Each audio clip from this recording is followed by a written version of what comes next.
Hello, welcome to the show. My name is Scott Bakken, and I'm a content creator from Calgary, Alberta, Canada. I also lead a creative community called Socality. We connect people online and bring them together for face-to-face experiences. We have an online membership that you can check out where we connect with mentors through masterminds and online community, and will help empower and change your life. Today on the show, I have incredible creator, YouTuber, Instagrammer, TikToker, whatever you want to call him, Chris Hau. He's an incredible content creator, and he is with us today. So sit back, relax, and enjoy the show.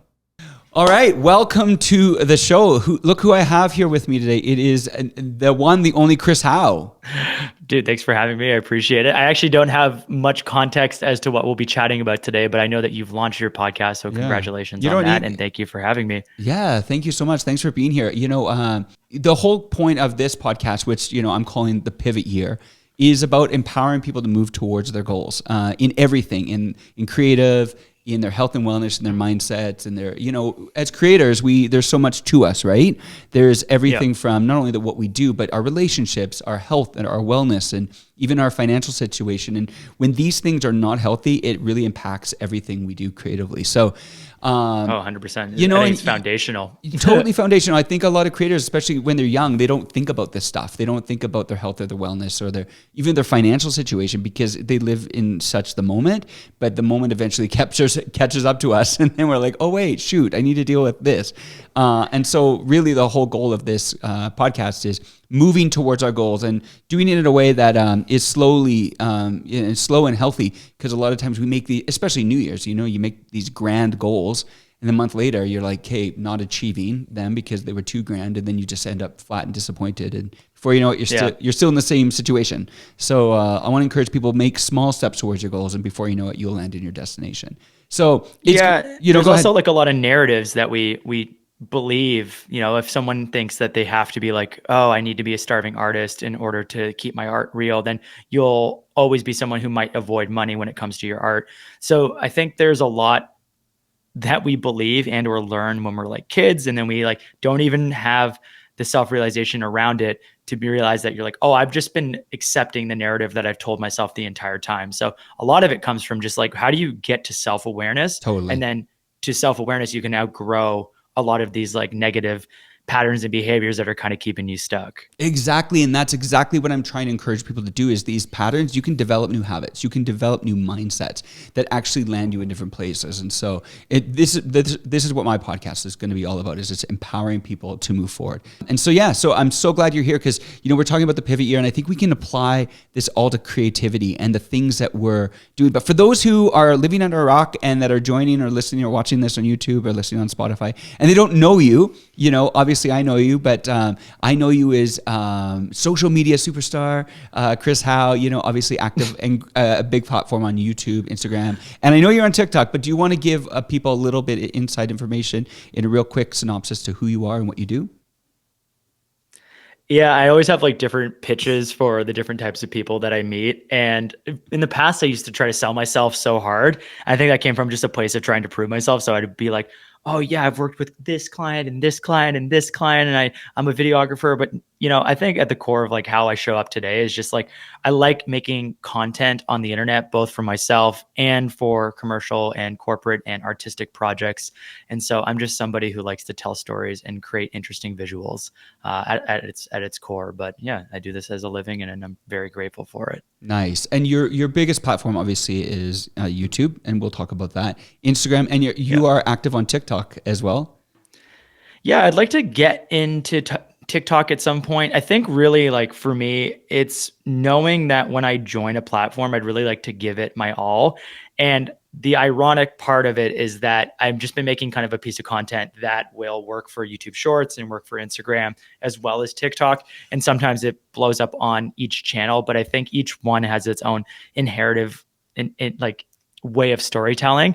And so I'm not doing TikTok justice, even if I am showing up there. I would like say that like my my level of experience with TikTok is like when you need to go and see like a casual family member, like a cousin, and you just go and like check in with them from time to time. Right. Whereas like my core family is really YouTube and Instagram. Yeah, because I feel too like in that world, like it's like you're an Instagrammer, you're a TikToker, you're YouTuber. It's almost like they have their own individual worlds that people identify with, you know. And YouTubers are a certain Yeah. way, Instagrammers are a certain way, and TikTok, you know, you're a TikToker, so you're not considering yourself a TikToker just yet.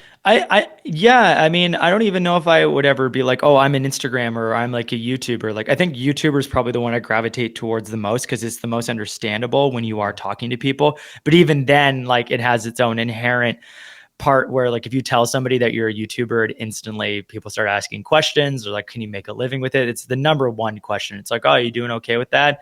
And you're like, you have to be like, yeah, well, at this stage, I'm doing okay. And the moment they find out that you have some sort of notoriety or followers, it changes the power dynamic between people, which can be like good and bad. And in my experiences, I find it to typically be bad because there happens to be this like instant no one cares about you until you're successful mentality, Right. and I don't love that, but it is also just the inherent way that our society is. So that's why sometimes I like to like fly under the radar. If you go and like see my like on WhatsApp, if we're ever like messaging each other, you'll see I put like pixel collector. I'm pretty sure it's in my bio too on like Instagram. It's just it keeps it like way more vague, and sometimes I like to fly a little bit more under the radar in my life right now. Yeah. People, you know, they really value that number behind the name, don't they? It changes everything. It changes everything. Yeah. It's perception of people. Would you say like, what platform for you as a creator of, would you say is the most, you know, rewarding when it comes to opportunities or finances? Have you experienced that? Yeah, I would say that they're all a little different. YouTube, I would say, is the place where I've built my career. That's the place where I've built some level of like notoriety or connection with an audience. If people come and meet me, or if they bump into me in the world, they're like, "Oh, I watch all your YouTube videos." It's not like, "Oh, I know you from Instagram." Like I would say, for every person that said, "I know you from Instagram," it's like 50 people who said, "Oh, I love your YouTube videos." So if you're talking about the notoriety of a career, I think that just comes from the amount of time that somebody spends on a YouTube video. So if you're looking in just strictly at the data as just like a key marker for the whole thing, it's like, look at your scrolling experience when you're going on Instagram. You might connect with the person for like 6 seconds to like 15 seconds each day. Whereas like if you watch a YouTube video, you're like potentially watching that person up to 5 to 10 minutes, and you might be learning something from them. So then someone feels like indebted to you. So the experience is just so different. So for me to answer your question in more detail, financially and career wise, YouTube has been the big successor in my life. In terms of like wildlife opportunities, I also think it's because I built a bit more of a travel brand on Instagram. And so I've had more wildlife experiences because of Instagram. That's brought me to different places around the world, and places I would have never imagined, because there is this like duality of the two working together where I can make content both for YouTube and Instagram while I travel. But I would say a lot of the times I get reached out to for my photography skill set by like travel brands. Right. And that's what brings me to unique places. Yeah, it's interesting because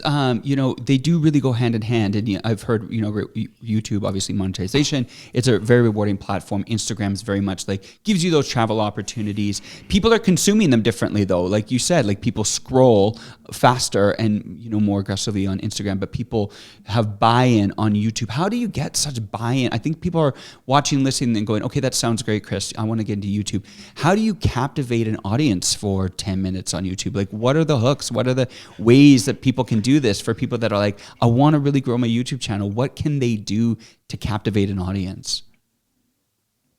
I think this kind of goes back to what we were talking about before when you were hosting your event in Toronto, is that I think authenticity is the number one thing now. I Mm. think what works for certain creators is that obviously I can sit here and be like, oh, here's the data points on how to capture someone's attention. You use X, Y, and Z effects and hooks and information and visuals to keep someone going. Like there's rule of thumbs that I can be like, make sure when you edit that every 10 seconds that you edits like something, it justifies the next 10 seconds, and so on and so forth until you're at the end of the video.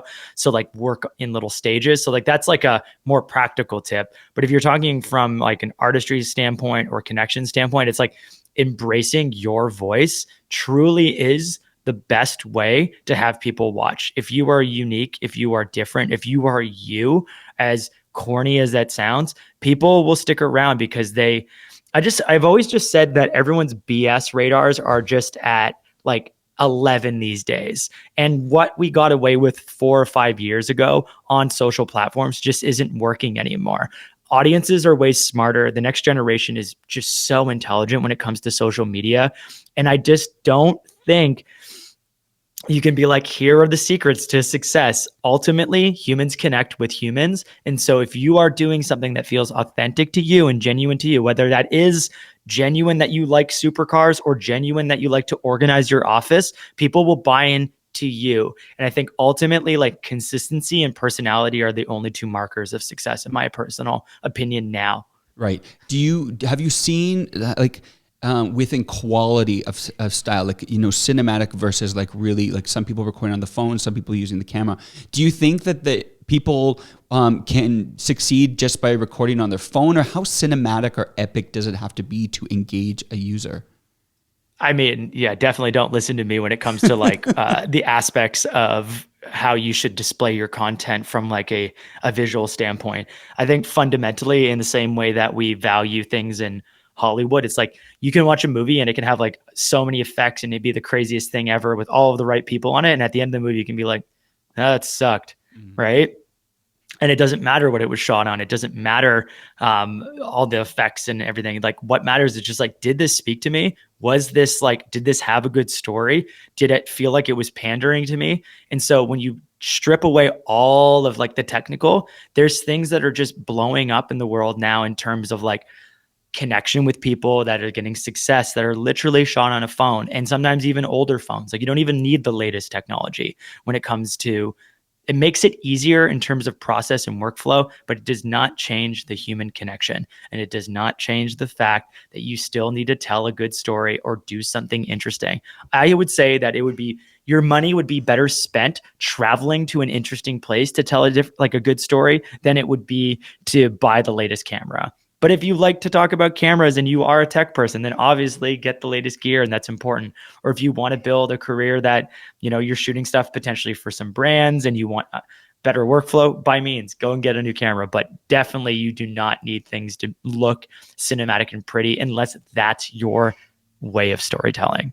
Right. And so you're saying, obviously, the storytelling, grabbing people is really important. And so when it comes to, like, for you, like, let's talk about the trends, because you've been on YouTube for a while, and not that you're a trend-based person, but you definitely see, as a creator who's on the front lines, you see the trends.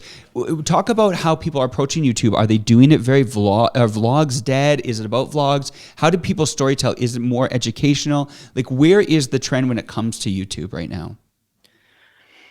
I think the trend now is slowing down. I think what was 2 or 3 years of sensationalism on YouTube, where everyone wanted to be like Mr. Beast and use his examples of success, like, no wonder everybody wants to follow that platform and follow the rules of thumb from somebody who's already doing it and giving you the advice that's like, this is how you are successful on the platform. The reality is that I think audience, it's like a pendulum swing is what I like to refer to it as, is that sensationalism, it's like crazy, like this versus this, and like, I'm doing this crazy thing. And then everyone's like, whoa, that was a lot. I want to chill. And now I think we're swinging back into like a slower pace now. People crave more connection and crave just not like overly hyped energy and fakeness. And so I think I'm noticing a slowed down approach to YouTube right now. Right. And slow That down, being you said, mean you can watch the top videos, and then all of a sudden it's like, well, that hasn't changed. It's like some of the most success still comes from like over sensationalized like content. I also think it's important to understand your audience. Like, my audience is older; they've been growing with me. So you have an audience from ages 19 to 35. What do I like to create? I'm not that speed anymore. I'm not like a young buck that's jumping around, bouncing off the walls. Right. And like, my audience isn't that either. So they don't want to have that, like, just push down. They want just something that's real. And so I think that's really what I'm trying to explain in this example. Yeah, because it feels like sometimes, like maybe it's changing, and I hope it is, because the aggression, you know, where you feel like you have to speak a million words a minute just to keep people's attention. Like, hey guys, it's so aggressive, and it's like, how do you get people just to relax and go, okay, I'm gonna give space and time to listen to this creator because I know that it's going to be worth the 10-minute video. Like, can we as creators just push pause and calm down a bit? Because I feel like the aggression where it's just like so in your face, it's almost like people are yelling at you. Like, is that, please tell me that's going away? I wouldn't be the one to say that I have a pulse on it, but I would just say that my experience has been that it seems to be going away, at least in our niches and in our fields, is that people are just also calming down a lot more. I think it's really easy to follow what other people are doing as success and be like, oh, I should be doing that too. So you see someone else who's like, and talking like that. And then you're like, oh, I have to do that too. So then you mimic or copy that, hoping that you'll also get whatever success that they have. But the reality is that it's really just about practicing your craft to the point where you can take a camera and communicate in the same way that I'm talking to you right now. Like, the way that we're chatting, other than being slightly more articulate on this podcast, I'm talking to you like I would talk to anybody else. Right. I don't have podcast Chris voice on and trying to be more engaging and up and down, and I'm just talking to you. Yeah. Because this is what it is. It's a conversation. So I think that's important, is that you try to remember that at the end of the day, you want to be your truest self when the camera comes up. And that's a hard thing to do. Mm-hmm. Yeah, because when your camera goes on, people freak out, right? And because I've noticed that too, is how do you position yourself that when you're talking to your camera, that you are engaging just like you said, so you're not putting on a performance, or you're not, are you giving yourself time to get into it? Are you watching back? Like, how do you get into your most natural state of flow where you know I'm connecting with people? I mean, I don't really think about the camera as like a bunch of people. I think that's like a good thing to keep in mind, is like, oh, you're not talking to your audience of X amount of people. You're talking to a single person at the end of the day. So you got to remember what someone's experience. It's not like everyone's like it used to be, where we'd all watch TV together and there's like 5 people in the room and they're watching a movie. It's very personal experience. And so when someone's watching you either on Instagram stories or on YouTube, they're watching you alone, most likely, unless maybe with one other person. That's the general experience. So when you have your camera up, just remember that you're talking to a single person, and that person could be your friend. And if you really want to like get into the deeper aspects, talk to the camera like you would talk to your friend, or you would talk to a family member if you have a good relationship with your family member. It might be more heated. Yeah. Might be some drama. No, that's good tips, because I think, exactly what you said, podcast Chris versus real life Chris. These are, sometimes we get these identity crises when we're on social media. And I think what you've said is so important about being your authentic self, because people, talk to me real quick. I just want to go back there when you said about the BS radar. What do you think has changed from the 5 years to now? Like, what kind of BS? Like, how do we push through that and come out away from that? Like, as creators, when you say that, what would be your encouragement? Come out of the BS and name some cringe things, some ick factors. I just think anytime that something feels overly scripted, I think social is supposed to be a place where you are trying to be social. Like, if you were in a social environment, I'm not speaking on behalf of everyone. Like, sometimes people have social anxiety and they show up to situations and they're masking themselves and trying to just fit into the situation. I think the same thing kind of happens when a camera comes up. And so we're all just trying to be accepted into a tribe, and we're all just trying to like figure out how we can just feel love, or, want to have the most likes and whatever validation that you're searching for.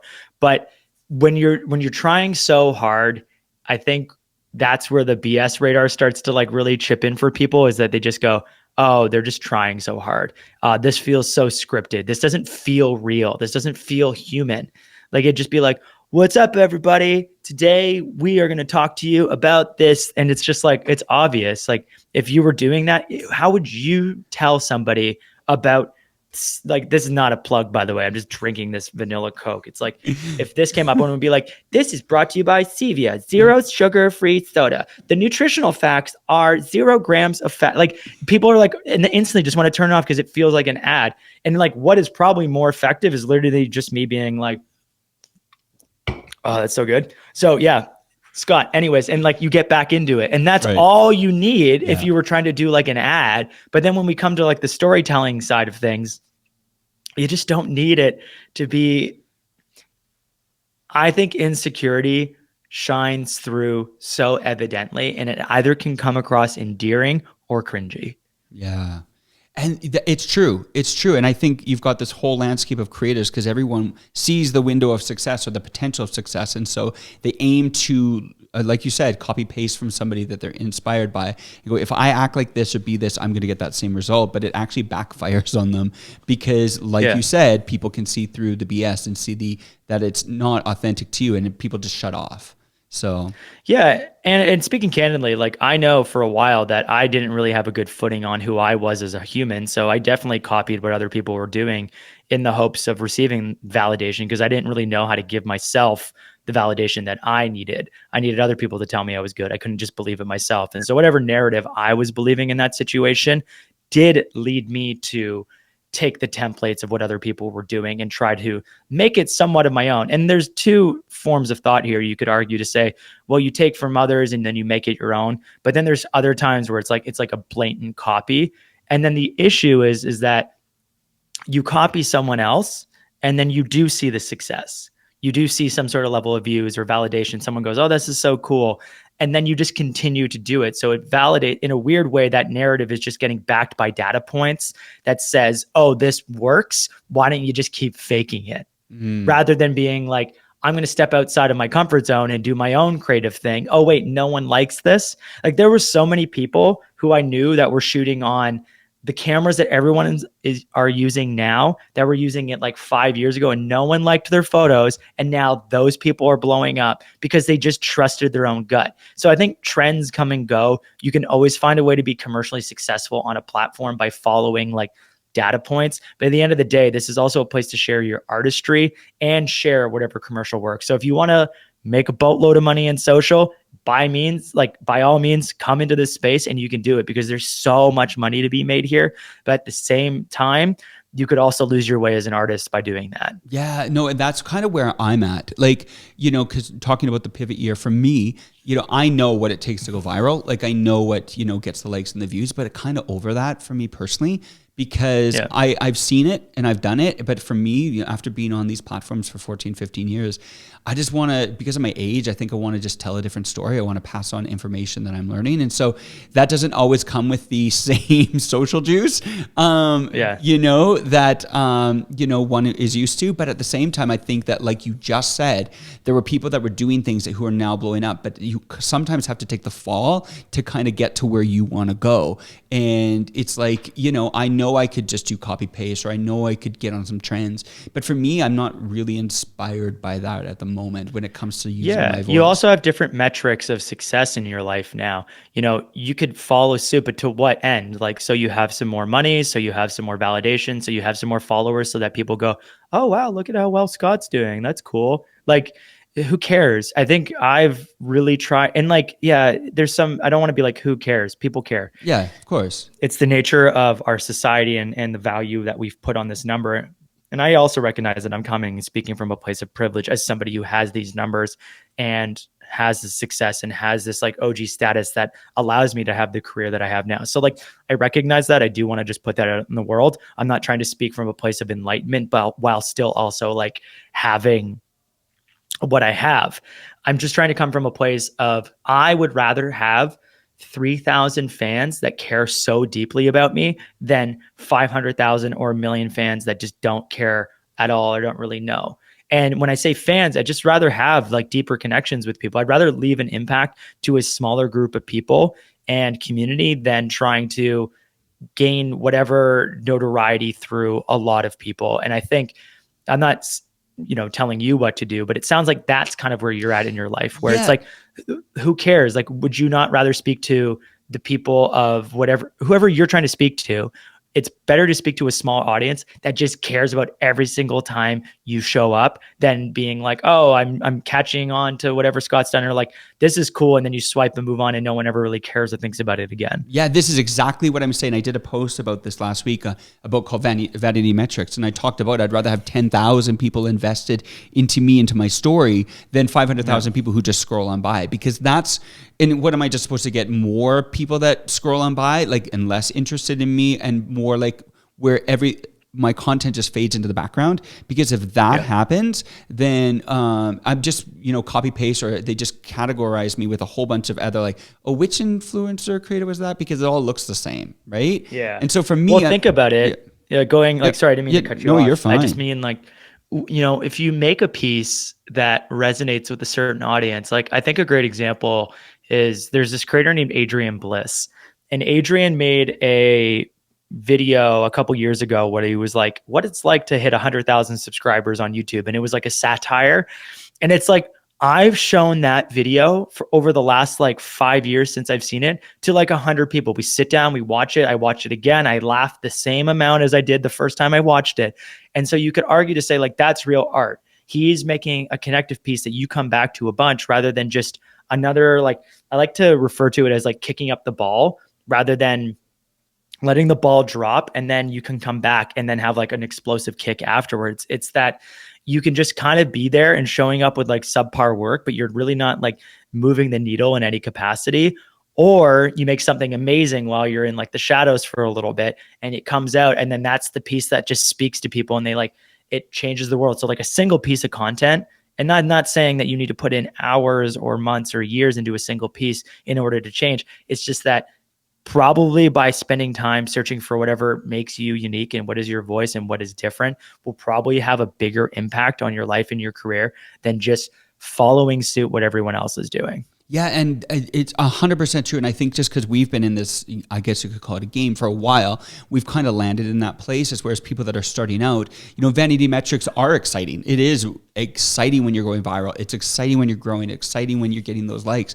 But at some point in time, you've got to ask yourself, what is this for? And I think I've just landed in that place where I'm like, now I just want to use my voice, and the people that are interested will connect with it. And the people that aren't, they might peace out. But that's okay, because I'm looking for true community, true relationships, and true impact. And I think that that's kind of just where I'm at. But I understand that vanity metrics definitely pump you up. Like, I mean, everybody loves when something does well.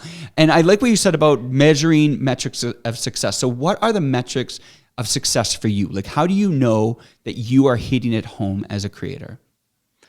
I think it's anytime that I'm growing my skill set or stepping outside of my comfort zone when it comes to whatever piece of content I'm putting out. Like, I think the last vlog that I put out on YouTube, the reason why I love it is that it felt like for the first time in my life, I was genuinely giving advice that came from my own experience rather than regurgitating what felt like positive, inspiring advice. And so for me, I measure success by being like, I was 90% the most authentic I could possibly be in that video. And that's the first time. And like, that's a nice thing. Like, I even get chills thinking about it now.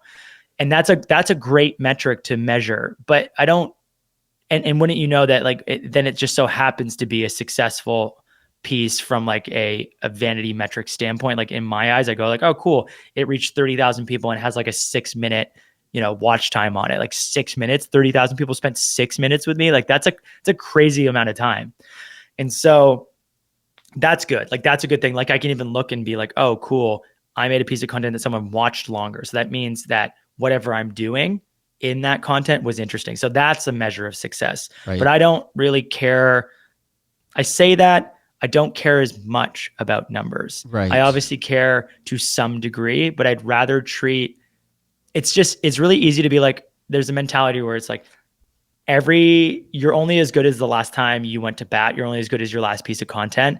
I don't think that's true. I think you are the sum of your entire body of work.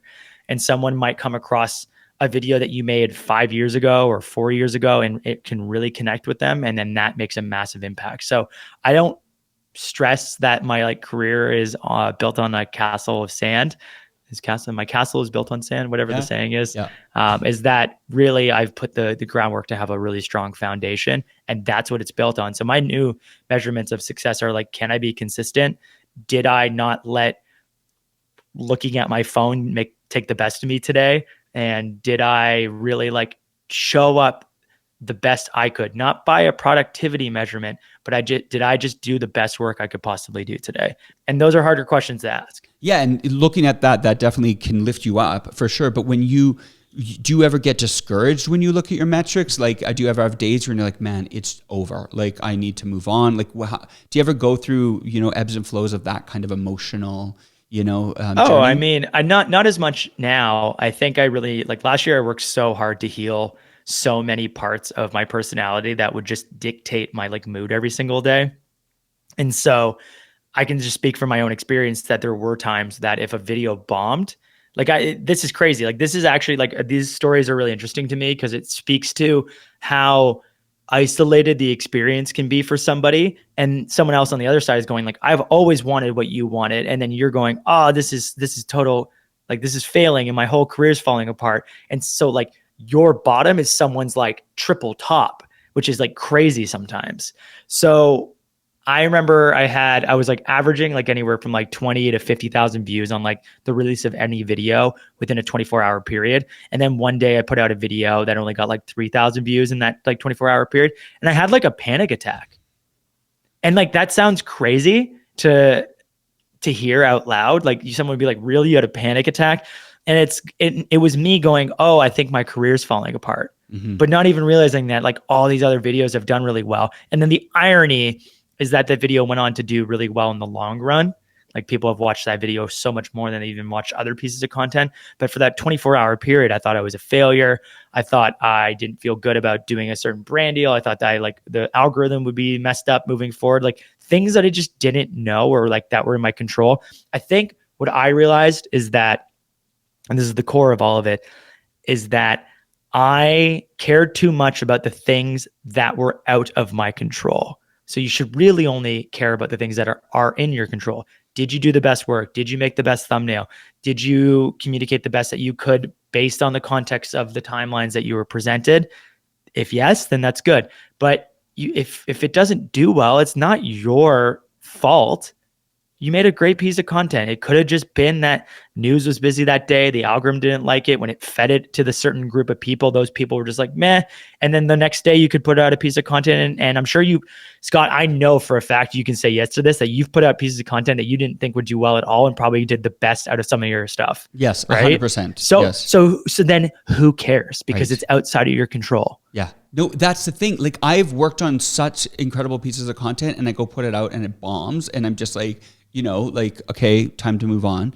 And then one time, I brushed off the snow off my car in my driveway in bad light, and it got 28 million views. Like, it's it's one of those love-hate relationships, because it's like, oh man, that piece of content did so crazy good, and I put like 10 minutes of effort into it, and then I've gotten up early, caught sunrise, did a hike, and take the most epic, insane thing, and no one cares. But at the same time, it's also a measurement of what are people connecting with, what are people relating to, and why did that piece of content do so well? Then it gets me thinking, maybe I'm overthinking some things as well, and it doesn't mean I still don't want to do good work, but it just means maybe hitting home a little bit more pieces that connect with people. So, but it is that. But that being said, like who's to know that you're brushing snow off of the car like was connecting with anyone other than the fact that it could have just been an interesting piece of content. Yeah. Like I'm sure you exactly like we don't even have to psychoanalyze that piece of content in too much depth, other than like it kind of spoke to you a bit.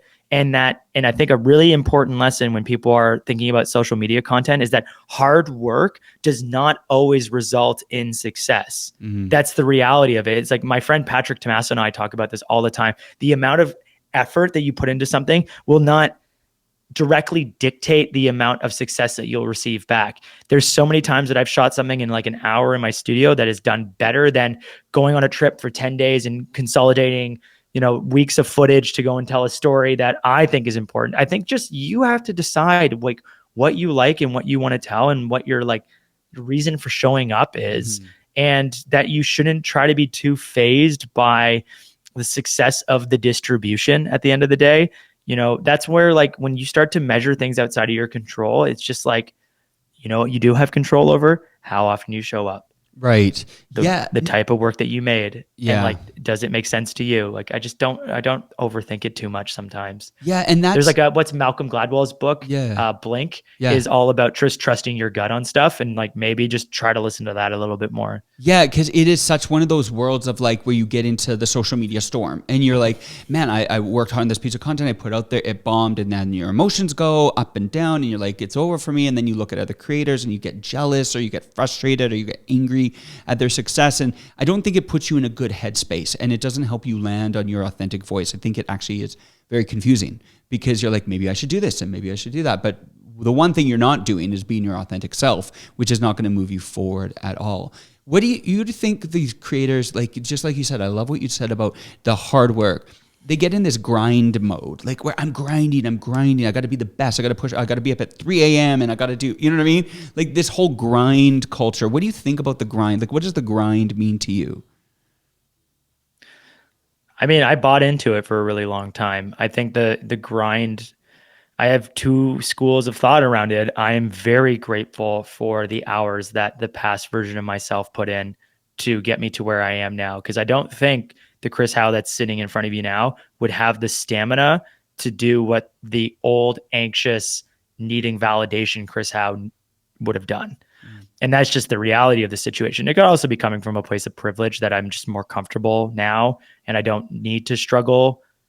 I also don't need to in my life attach pain to success. I think that's like and I think this is a really important thing for a lot of people to consider, is that we think that we have to go through uncomfortable things in order to receive whatever measurement of success that you're looking for. So if it is followers, it is views, it is financial gain, it doesn't always have to be attached. Like it can be a pleasurable experience and then also get all of those things.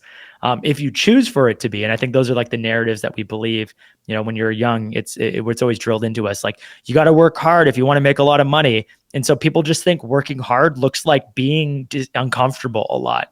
And then you listen to these podcasts and you watch these videos and they're like, it's all about the grind. It's all about getting up at 5 a.m. and putting the hours in. And like, the only way to move the needle is by working really hard. It's like, I'm not over here advocating for you to be lazy, nor am I advocating for you to like lose sleep and destroy friendships and things like that. Like the number one regret that I have from my 20s is that I didn't have more fun. And but at the same time, I can be in the place that I am now and look and go, well, I'm so grateful for what I have, but to what end, right? So what? I have an extra certain amount of X of dollars in my bank account. It didn't make me that much happier. It's made me comfortable. It's allowed me to deal with more problems, but it didn't change my relationship with myself. It didn't change my relationship with work, and it didn't change my relationship with the people around me. Those were things I had to learn after the fact. And so, when Jim Carrey talked about that quote, he's like, oh, I wish everybody would like step into some sort of financial success to realize that money doesn't make you happy. I recognize that comes from privilege, but like, I think I resonate with that now, is that there's another great song by John Bellion, and that kind of speaks to the same. He's like, I made $100,000 this year. Clap, clap, clap, clap. So what? Still lost, still feel depressed, still worried about the same shit. And it's like, that can be it. You can still be, you're still more or less the same person, whether or not you have financial comfort or not. I think to some end, yes, having a certain level of wealth and money in your bank account will make life more comfortable and easier. You don't know. Like, it sucks to struggle because that puts you in a place of being really not comfortable, which means that you probably won't be able to receive the creativity that you really want to. So you do it out of a place of desperation rather than out of a place of abundance. But to answer your, like, I don't even know where we are in this question now, but I think at the end of the day, you have to define what your success looks like. And yes, there'll be times where you'll just need to sit and do the work. And then there'll be other times where you can probably just enjoy and sit back and enjoy the fruits of your labor. Yeah. No, I don't know if I have I don't know if I have a firm stance on, hustle culture, right? Because I think I have success because of it. And I also have, success now because I'm going the ante of that culture. Rather than trying to think I can do it all myself. I'm hiring out people, trying to make my life more comfortable by having boundaries, trying to enjoy more of my life. Not even try, I am enjoying more of my life now. And that comes from a place of potentially privilege by going through the grind season and never really wanting that and wanting to be in that place of discomfort. But you could argue to say that I only have what I have because I was willing to bust my ass to get it. Totally. You did the hustle, you did the grind, and then you found your rhythm. And I think that's important. I don't think there's any one, answer for people, but I do think one thing that I'm hearing, the common thread is the authenticity, is the finding your voice. And whether it's in the hustle, whether it's in the grind, or whether that grind is like don't work harder, just work really effective. I think that helps too, is where the pressure is like, if I can get this done in this amount of time and it's done really, really well and I'm proud of that, that's good enough. Like I don't have to always be hitting the pavement, be like, oh, do. And I feel like there's a lot of that in the young creators because they feel that pressure to perform, but it's just be more effective. When you are creating your content, like, are you just, how are you ideating it? Are you sitting there, you're in the shower and you're like, oh, that would be a fun video? Or like, you know what I mean? Are you at the gym? Like, where are your ideas coming from? Like, are you scripting? Are you thinking? Are you constantly making notes in your phone? Like, what's your creative process look like? Yeah, I think that's an ever-changing thing. In terms of like an actual tangible answer for you, I write a lot of ideas down in my notes, and I also use an app called Notion that's where all of the ideas live for, an ideation process. So there's like a shorts content ideas dump area that we have, and then like a YouTube dump area. We literally call it that just more because it's kind of fun. And then those ideas, if we want to move forward on them, then move into like a actual like production workflow where it's like, okay, maybe this video just requires like points that we need to make, and then we'll do that. Okay, this one needs a script because it's very like comedic pacing, but let's leave some room for some improv in there. Oh, this video very much needs certain shots because it's a branded piece and it needs to show this corner of this and this shot of this and it says this here. So I think everything is dependent on, you could receive an idea like in the shower. I think ideas come usually when you're in some sort of passive state because you're more open. So, and something that you're getting a lot of sensory input. So, go for a walk because you're seeing a lot more and an idea might come to you. Go on a podcast because maybe you'll have a conversation that sparks a really great idea. Chat with friends and have like just being open to like what ideas are kind of coming to you through those conversations, have those collaborative processes, drive somewhere because like that's when things are also like sensory input and you're in some sort of passive state. So that's like one place. And then I actually think it's interesting because I have to be creative so often because of my job. So I do a lot of like branded work, and that stuff can either be like heavily branded or like very passively branded. And so for me, I have to stay on top of some sort of content schedule because I have the demands of the commercial side of it, which is like kind of good.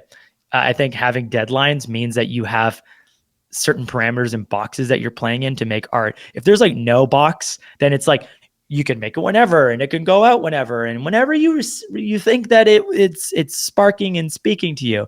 But I'm sure that you've created some really amazing work that's done really well just because you had a deadline for a brand. Totally. Yeah, it's super helpful. 100%. Yeah.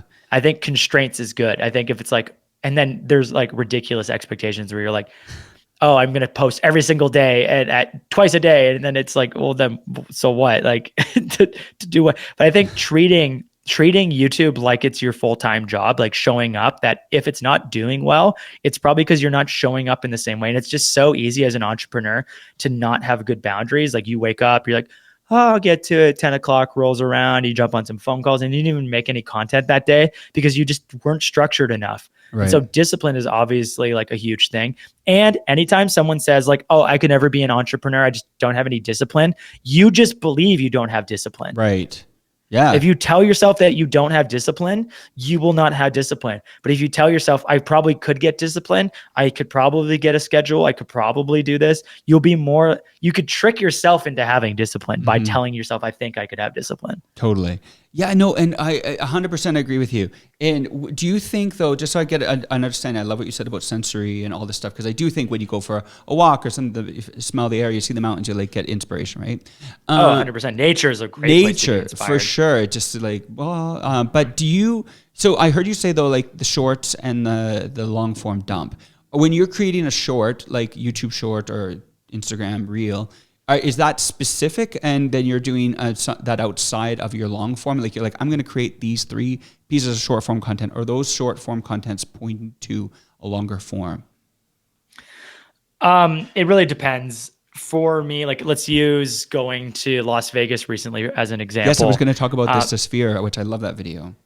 Thanks. But that was very like I had 2 content pieces that were sponsored by the Tourism Board of Las Vegas that we pitched, and then we collaborated to get them to the place that they ended up at. And then I went ahead and like filmed like 4 more reels that I just had that I thought were cool for those areas that I wanted to create. So sometimes I'm making stuff for myself. Sometimes I'm making stuff for branded content. And then sometimes I'm going like where it's like Svalbard. I went on like a trip and I was like, I'm shooting a short film. I'm shooting a BTS video. I'm shooting a bunch of other like content. And then I'm also making these like 6 or 7 reels, like come follow me as I shoot walruses for the day. And then the hard part is that those extra pieces of content that you're making for yourself sometimes get pushed back on the back burner because I have so many other projects I'm working on at any given point that I literally just need a team to stay on top of it.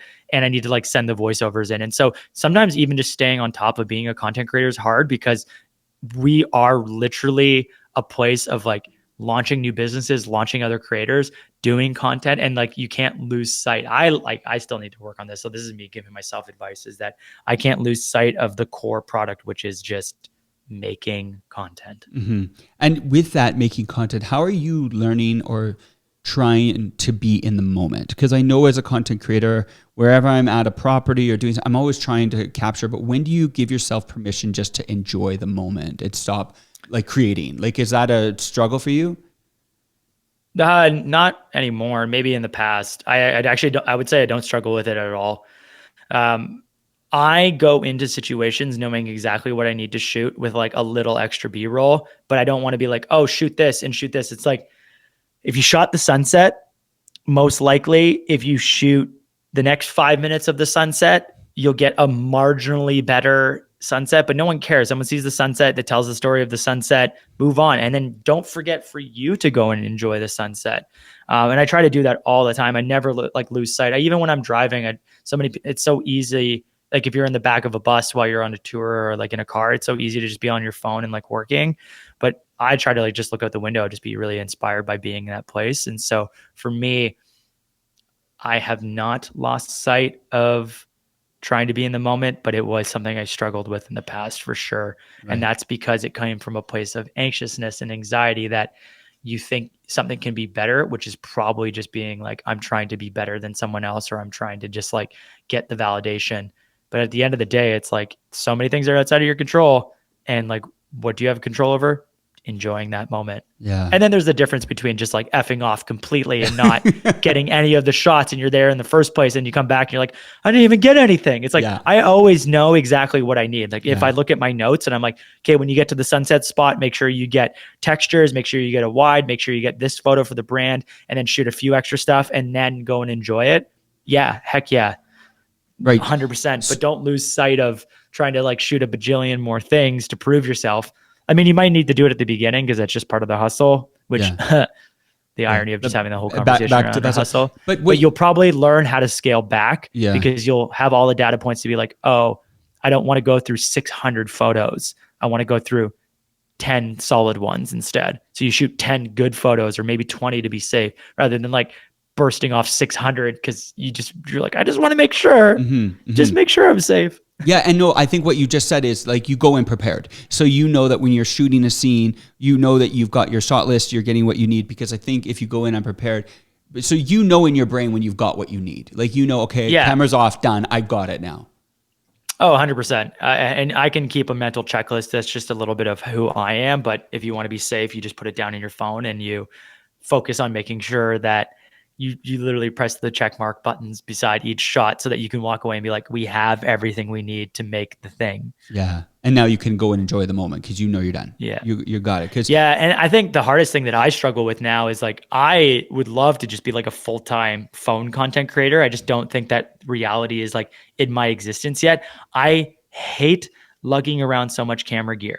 And I was just in Mexico City on a project. And so I have like one 40 megapixel camera that's all for the clients to use for just like high resolution stills. Then I have one camera that's for the main shooting for everything. And then I have another like little fun Insta360 camera. Then I have a GoPro. Then I have my phone, and then the phone needs a gimbal. And then you're like carrying, and then you have these big lenses and small lenses in my back. And like at the end of the day, I'm just dead because I had brought all this stuff around. It's like, I'm grateful because we live in a world where gear is already getting smaller and more nimble, but wouldn't you know that we're still carrying around the same amount of shit as before? It's just because we need like stuff for social, and we need BTS shots, and we need high resolution shots, and we need this thing here, and we need a drone, but we all want one person to do it. Yeah. And that's where it's overwhelming, because you have too many devices, and then you go to edit and you've got this on this card, this on that card, that on that card. And even I find just like the mental thing of just trying to figure out where everything is exhausting. Now I got to pull it all into one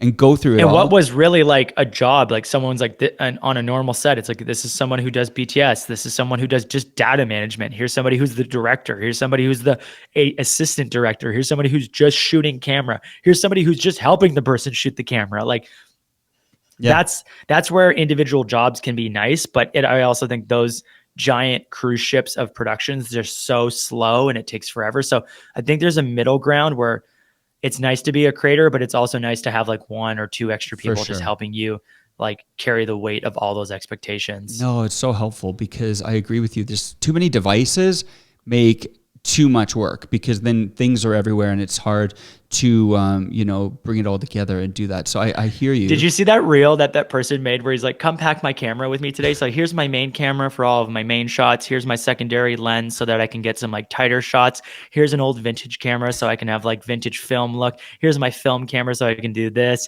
Here's my drone so I can like end up doing this type of shot. And so I can have like a really good like establishing aerial. And he keeps adding more and more to the camera bag, and it's like overflowing because everyone is just trying to do so much for different aesthetics now, but no one can just be like, I'm doing this one thing. Yeah. And then, and what's even more infuriating about that is you have these young kids on TikTok who just have a phone.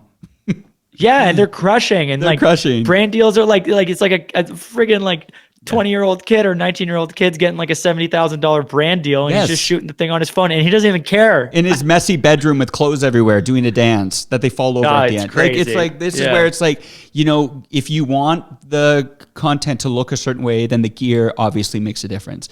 But if you're more just involved in the messaging, and I guess that would be my question is, when does the content, the quality of the content, what comes first, the quality of the content or the message? Or how are you finding that balance between message? Yeah, always. Message. Okay. Message, like 100%. Message and story come first, like bar none. It's like you could bring your camera somewhere, and if you don't know what you're shooting or what you're pointing that camera at, it's useless. It's dead in the water. Like, we live in a world now where literally, like, we just did this like OnePlus campaign, and the photos from that look so amazing. So it doesn't matter. Technology like matters. It's only interesting because the technology is as good as a mirrorless camera now. But you only need a mirrorless camera because that gives you access to certain features and workflow that might make your life easier. But at the end of the day, whatever you point your phone at is still more important than the phone itself. Right. Everybody listen to that one. That's a good drop the mic thing, because I see these people doing like the talking heads, where they're doing the talking heads, and they've got the mic set up, obviously something like this, and they're going over the top to produce like this, 20-second clip that like with all this crazy text, and then you see someone pull out a phone and say the exact same thing. It's like the message could have gone to market a lot quicker, but some people are putting more, and I get it, putting the work in the aesthetic, and maybe that means something to them.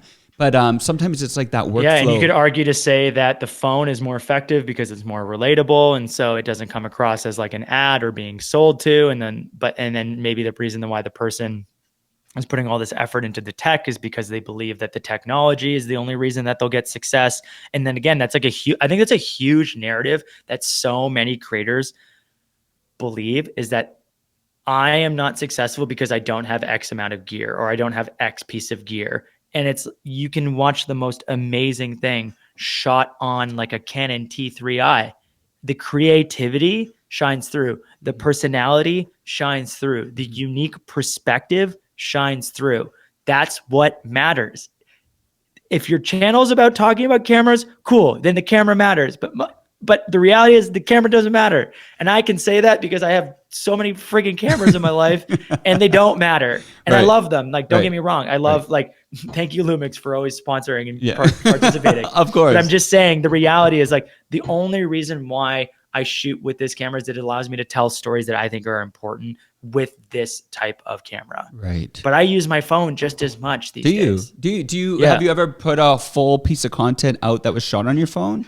Oh, 100%. Like tons of stuff. I would argue to say that probably 40% of my workflow is on a phone now. Really? And what are you doing for audio? Like, how are you dialing in that audio? Are you just using your DJI mics? I'm like the DJI mics are great. Yeah. I mean, like if we look at the setup I have right now, I'm just using like this like Shure podcasting mic, but like I own like $2,000, $3,000 microphones. And I'm like, no, this is just easier because it connects to the computer in a couple seconds. Right. And then, I love these DJI mics. Have you gotten the new ones? Yeah, I made the commercial for it. Oh, okay.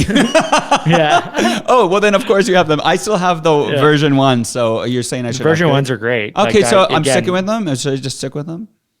Only if you want the noise cancellation, like that could actually be beneficial to you. Okay, that's like a do you have a promo code? Feature, but that's like a legitimate feature that adds value because like good quality audio. Totally. Yes, it's about the audio. You need good audio. The audio is really important. Right. So you're just using... I'm not even joking. I'm not trying to sell anybody. No, it's like 100%. People listen. There's a joke. What's the joke? It's like people listen with their... people watch with their ears. It's like if bad audio happens, it stands out so much more than a bad visual. No, I agree, because someone said you eat with your eyes, because the nicer the food looks, the more more like I need to eat that. It looks whatever. So yeah, we use different sensories to engage with things, and I think good audio makes a difference. So as we wrap up here, and first of all, thank you for your time. You've dropped some heat today. This podcast is called Your Pivot Year, encouraging people to move towards their goals. What kind of pivots have you made in the last year in your creative way of sharing that have changed some of your trajectory? I mean, for some people that may or may not know, but I went through a separation with my wife last year. And so when you go through an experience like that, it makes you question a lot of aspects of your life and your personality. And for me, there was a lot of things that I learned about myself that were really impacting my general well-being that really stemmed back into my creativity. So like I identified that I was a people pleaser. I say yes to a lot of things that I probably should say no to. And I think that had a massive impact on my capacity to work because I would put other people before I would even put myself first. And I think it's okay in this space to have a healthy level of selfishness when it comes to your own career, because I think it's very easy to put the expectations of a client or put the expectations of another project or someone else's project before your own. And that's like a huge thing that I learned last year. I also realized that there was a lot of anxiety that I had in terms of validation. I didn't know how to just give myself love. I didn't know how to say like, you are good at this. I needed other people to tell me. And that's like having a bucket with a hole in the bottom. It's always going to constantly be like falling out. But unless you know how to like heal where that hole is, and for me, that was just learning how to have self-love. I constantly needed validation from friends, from people, from like family members, like all this stuff. And not like there was never enough love until I learned to love myself. That meant that I was constantly outputting like crazy because I didn't know how to just like be like, dude, you're good. Things are okay. Yeah. And like really believe that and then sit in my discomfort. And then the biggest thing is like actually feeling like if you are anxious and you are sad, rather than like looking at your phone or trying to fill that gap with like friends or whatever your addiction is, video games, sex, whatever it might be, to self-soothe yourself, just sit in the feeling. Because the more that you push those feelings away, they just sit with you on like a daily basis. And then all of a sudden you're just like, you constantly feel anxious. You constantly feel worried because you're not getting it out. Like talk to a friend, get good therapy. And then that will allow you to be the best version of yourself so that you can just be a good creative. Wow. That's huge. And I know it just because we're friends, you shared some of this with me. And those things are never easy, especially when it comes to the people in our life. And sometimes, we got to look at our life because we get lost in who we are, from the people around us. And I can tell just by chatting with you the amount of personal development and stuff that you've gone through, and just the way you're encouraging other creators. I think you're in a really healthy place, and it's really, thanks, man. Yeah, no, it's really, really good. And I know obviously you're a good guy, and we're just so thankful to have you. In your encouragement to creators as we end, they're looking at their content and they're going, man, I want to scale, I want to grow, I want to pivot, because the pivot is hard because it does mean you have to change. What's your encouragement to creators who are looking at their content and go, I want to change something, I want to try something new? What's your encouragement to help them, try something different? And how can they tell they're even doing it right? I think just really recognize what's the worst case scenario by just trying something different. Like if something's not working, then you have enough data points to realize that I should probably stop doing this. And so we get really scared that, okay, I might not get views, so people will perceive me as less than. But like truly, what is the worst case scenario? And like as corny as it sounds, people don't care about you as much as you care about yourself. And so the reality is like the stakes are probably not as high as you think they are. And so just what's the worst that could happen by doing something different, by pivoting, by really trying to embrace whatever creativity that probably deep down is the thing that you should be doing. Wow. Chris Hau, you brought some gold today. You brought some gold. And I didn't expect anything less, just you as a creator, Thanks, you as a human, and for you to carve out time out of your busy schedule to be on the show and bring this value to creators. I want to thank you personally. It means a lot to me, and I know it's going to mean a lot to people. So thank you so much for joining today and for this continued friendship we have. I know I've texted you in moments and you've always been an encouragement to me. So I want to thank you. You always support our Socality events. You've been such a champion of the community, and I know that you're a community builder. So I want to thank you for that. Yeah, man. Thank you for having me. I appreciate it. And congratulations on the launch of your podcast, man. Thank you. Get the word out there. Okay. Appreciate you. Thanks so much for watching. Don't go, because I need you on the line. But anyway, everyone, thanks for listening today to The Pivot Year. This is Chris Hau. You can check him out on all of his socials. He's amazing. You will not regret. If you're not following him already, you will not regret. He is going to change and transform your life. If you guys are enjoying this podcast, make sure you can like it. You can leave me a 5-star review if you like on Spotify. You can leave a comment below. You can share this with a friend. Do whatever it takes to help get the word out there. You can also watch another episode, and I will keep them coming. Thanks again for watching, and I will see you soon.